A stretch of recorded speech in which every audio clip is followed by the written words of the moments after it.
Dark Souls 2 is a crap game made by garbage people who should all be thrown in the gutter and left for wild possums to feast upon them. That's it. Good day. Bye-bye.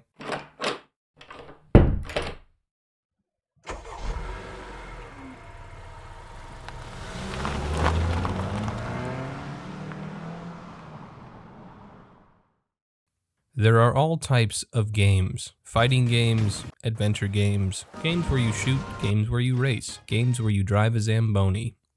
Just slowly drive a Zamboni around the good old hockey rink. Just driving a Zamboni. Just driving.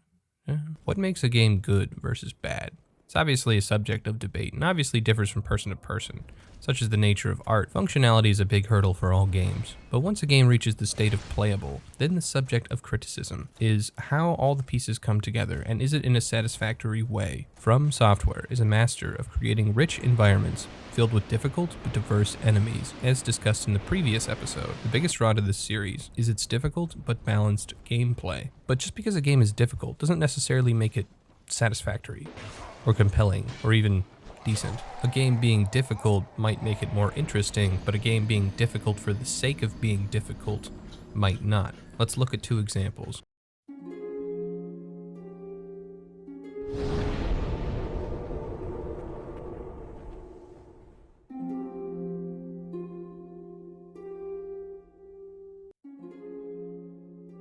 After the incredible success of Dark Souls, Miyazaki and From Software decided that they were going into overdrive!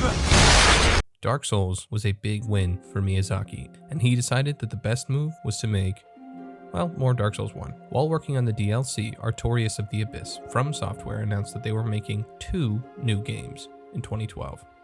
The first being Dark Souls 2.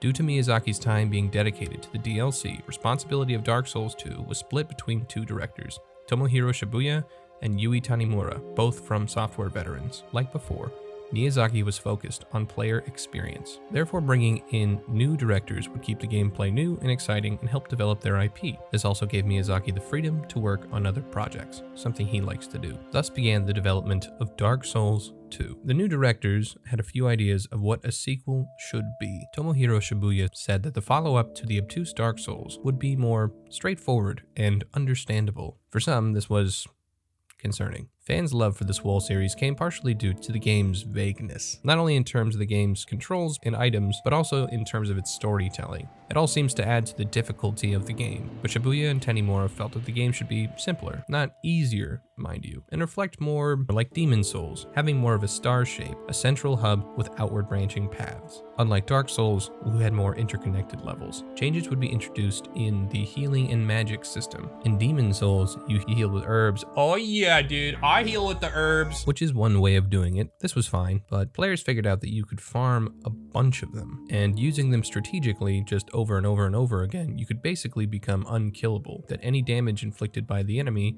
just wasn't enough. Dark Souls changed this system by using Estus flasks. Estus healed you very quickly, but there was a finite amount of them, and they only came back after resting in a bonfire. Dark Souls 2 took both of these ideas, using the Estus flasks and adding life gems. They made the character selector distribute stats based on the character's selections.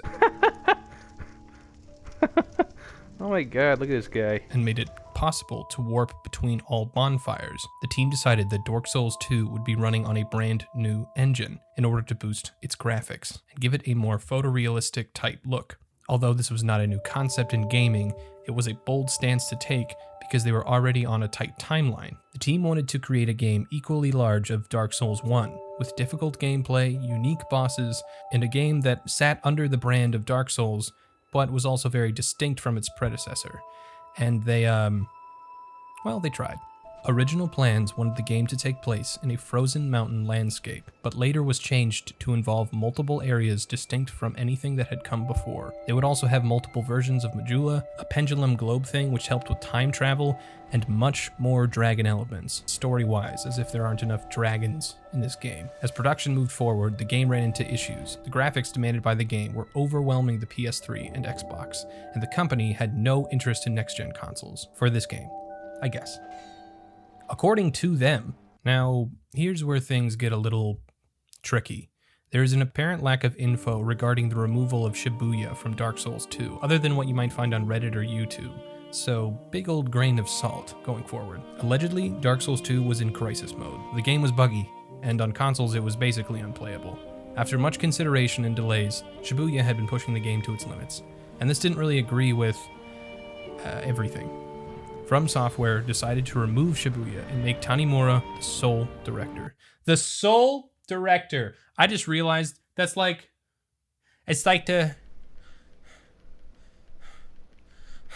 game. Tanimura was then left to bring the game to a workable status. His game would make major changes to basically everything, drastically changing the plot, enemy placement, NPCs, locations, bosses, etc. Tanimura wanted to pull back and simply ground Dark Souls 2 in the most effective way possible so that it wouldn't die as soon as it was released. It wouldn't die! They pushed the game back, but minor tweaks weren't enough to save this game. That was still too much for consoles. But hey, if you have a PC, they're working on it. Don't worry. It's not like they're gonna half-ass it. Oh shit. Just before release, the team made the heartbreaking decision to make major downgrades to the graphics. And the game looked considerably worse than the previews. God, I can't imagine a game developer's not following up on their promises. What a shame! They do this all the time. Oddly enough, however, Dark Souls 2 didn't fail to sell. In fact, critical reviews of Dark Souls 2 were really good, and they would go to sell millions of copies. So you may be asking the question, why is there so much hate on this game? Or you're asking yourself a different question, in which case I don't know what it is, but that's the question I was asking. The game has been regarded as the black sheep of the series. There's a lot of criticism coming from the lack of variety in characters and reliance on something called artificial difficulty, referring to a reliance on ambushes and large groups of enemies, as a substitute for fewer enemies with more complex movesets. There is an avid group of people who defend this game and praise Dark Souls 2, seemingly out of pure spite. But to me, and I have to be careful, since if my opinions aren't well organized, then someone might make a 8-hour-long video dissecting every single sentence and explaining why it's wrong. Jesus. To me, this criticism is pretty fair. In my first video, I said that a good representation of Dark Souls was the Mimic, and I still think that's true. But I want to adjust the reason why. The Mimic plays upon preconceived notions in gaming. A chest is almost always a reward, and thus gives you a positive feeling while discovering. This is still true for Dark Souls. When you first encountered the Mimic in the game, you probably got ate. This at first seems unfair and almost like a middle finger to the player, but if you were to approach a Mimic for the first time, recognizing that the game is a challenge, and had a keen eye for detail, you may have picked up on the fact that the chest has a chain attached to it. The Mimic also has this chain, but its positioning is different. Even if you had no idea what the Mimic was, you may have been able to pick up on the fact that something was askew, maybe even subconsciously, and maybe using your intelligence stat, you might have put 2 and 2 together and do the only thing that your player can really do. Hit shit, revealing a horrible monster which you can now fight instead of dying automatically.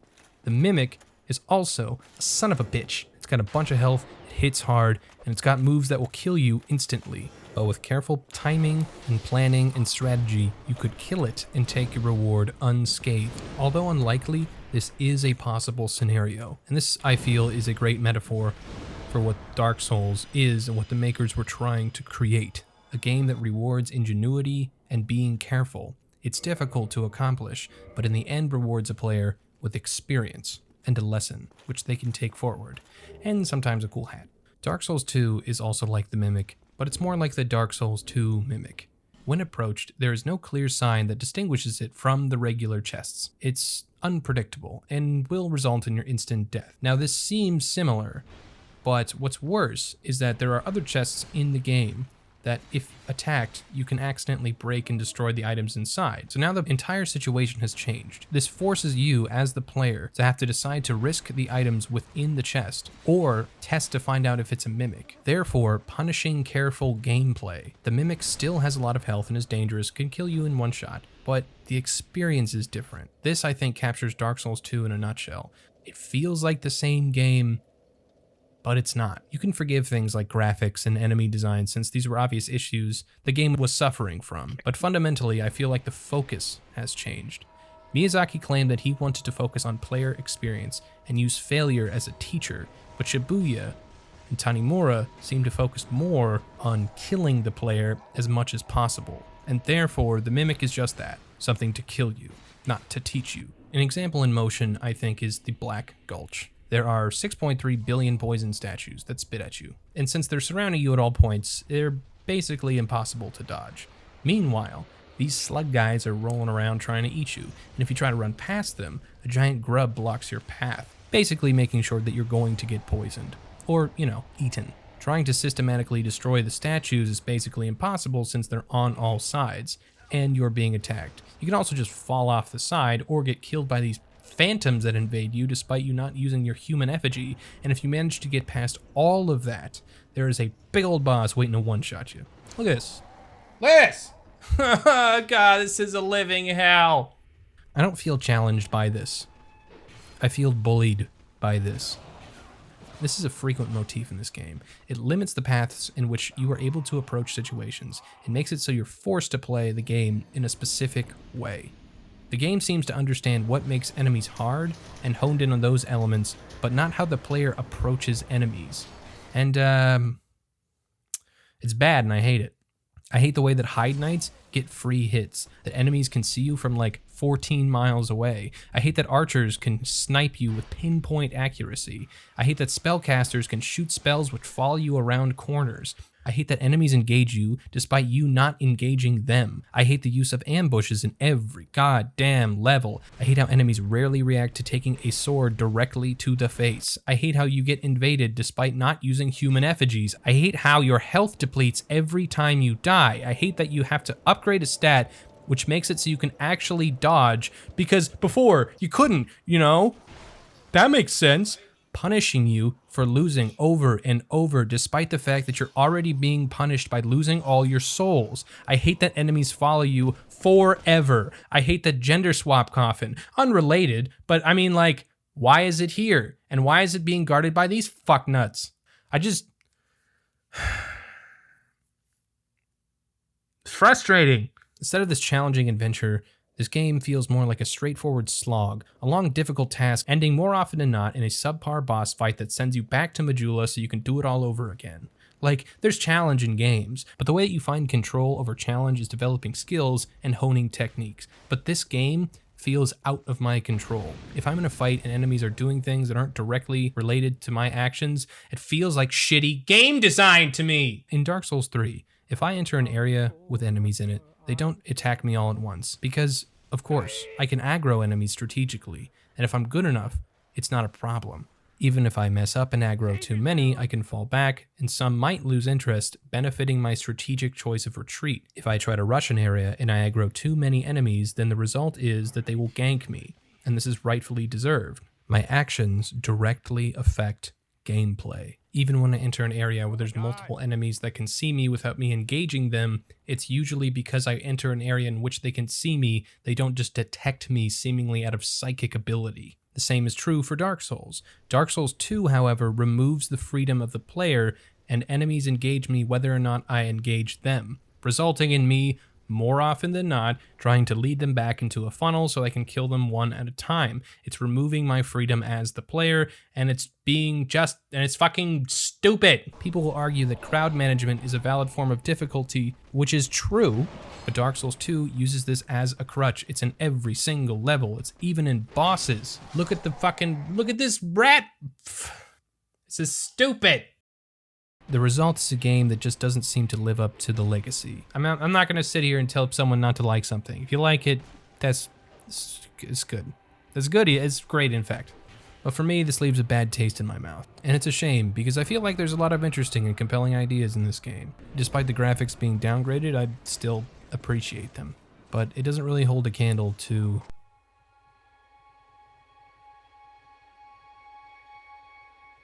Project Beast started development in 2012 with Miyazaki, baby! Who should come out of the woodworks, but sneaky little Sony in the form of Japan Studios, who, despite dropping the ball real hardcore with Demon Souls, asked to collaborate with From Software to create a new IP for the upcoming PS4. Similar to Dark Souls 2, this new IP was engineered to be a brand new experience for gamers. Miyazaki wanted to make a game that had gothic themes and took place in the Victorian era. He was inspired by the book The Call of Cthulhu, written by the very famous H.P. Lovecraft, as well as the film Bram Stoker's Dracula and Brotherhood of the Wolf. Brotherhood of the what? The hell is a Brotherhood of the... Oh my god. Wait a minute. Oh my god, it's that fucking thing! The Bloodborne team wanted to dive into exploring the unknown. Bloodborne's foundation was similar to that of Demon Souls and Dark Souls, with focus on player experience and punishing gameplay. In order to differentiate itself, however, an emphasis in fast and close-up combat. Given the setting, armor was replaced with fabrics, matching the theme of free-flowing gameplay. Rolls were replaced with quick dashes, and given that you were all up in the enemy's business, the left hand was given a weapon designed entirely around parrying, a technique which was difficult to master in the previous Dark Souls game. Given the game was to debut on the PS4, there was much more room to play in terms of graphical quality, which means that the people working on Dark Souls 2 were working at the same time. Wow. Imagine how awkward those lunches were where some dude's talking about the PS4 and the Dark Souls 2 guys like crying because all those hours working so hard to be cut at the last minute. Yeesh. Bloodborne really encouraged the player to be aggressive, unlike Dark Souls' method of finding the good time to strike and side strafing and butt poking. Not that there's anything wrong with that. This led to the developers coming up with the regain system, in which players regained health after taking damage if they were able to hit the enemy within a designated time frame. Bloodborne also changed the healing and bonfire system. Bonfires were replaced with lamps. Lamps allowed the player to return to the main hub but not travel between locations, and replaced Soul's Estus system with blood vials. Blood vials no longer regenerated, but could be found throughout the game, further encouraging players to engage in combat in order to find more of them. Same can be said with Quicksilver bullets, used for parrying. Bloodborne's focus on combat also forced simplified character customization and progression, like another game that might talk about later. Bloodborne was announced at E3 in 2014 and became the most anticipated game of 2015. From Software wanted to reach out to potential new players, but also satisfy existing fans. And they did. Bloodborne is the highest rated of the now Soulsborne series, and every element of this game feels seamlessly integrated. The gameplay has a bit of a learning curve, but provides a tight and rewarding experience. The less complex weapon system was complemented by bosses and creatures designed around them. The game was very focused, and combined with Miyazaki's classic storytelling, brutal gameplay, it was an inevitable hit. Although I do suspect that Bloodborne got a much better reception following Dark Souls 2. Bloodborne's new challenge integrated the players more intimately with the gameplay. Instead of hiding behind a shield, you now had to focus on the fight, and your ability to dodge and parry was crucial to being able to control the game. It felt like the player was much more in control of the Oh, it's that point I was making earlier. And there's really not much to say about Bloodborne. Bloodborne is a super dope game, and a refreshing change of pace for the Souls series. Bloodborne to me feels like what Miyazaki was trying to get out of Dark Souls 2. Something refreshing to reach new players, to change things up, but also maintain the same style of gameplay as the Dark Souls series. I mean, the Chalice Dungeon stuff's okay, and their magic system is amazing, but it's pretty goddamn good. And if you really want to know more about Bloodborne, you can just read the Berserk manga, because again, it's all about Berserk with this company. So that seems to really be the difference. Bloodborne gives freedom back to the player, which is kind of ironic since you have less options in terms of weapons. Now, is Dark Souls 2 like this because the creators had to make a lot of last-minute changes? Maybe. But it also seems like no, since they were saying Scholar of the First Sin, their adjusted original game plus the DLC seemed to be their director's cut, so to speak. But the bottom line is, Dark Souls 2, it is what it is. But Bloodborne is better. Like a lot better. But if you like Dark Souls 2, then that's cool. You like what you like, and that's great. But I think Dark Souls 2 will give you a lot of appreciation for other games in the series. Like Dark Souls 1. Might make one appreciate a little bit more. Like, why'd they get rid of those sexy groans from Dark Souls 1? This is bullshit.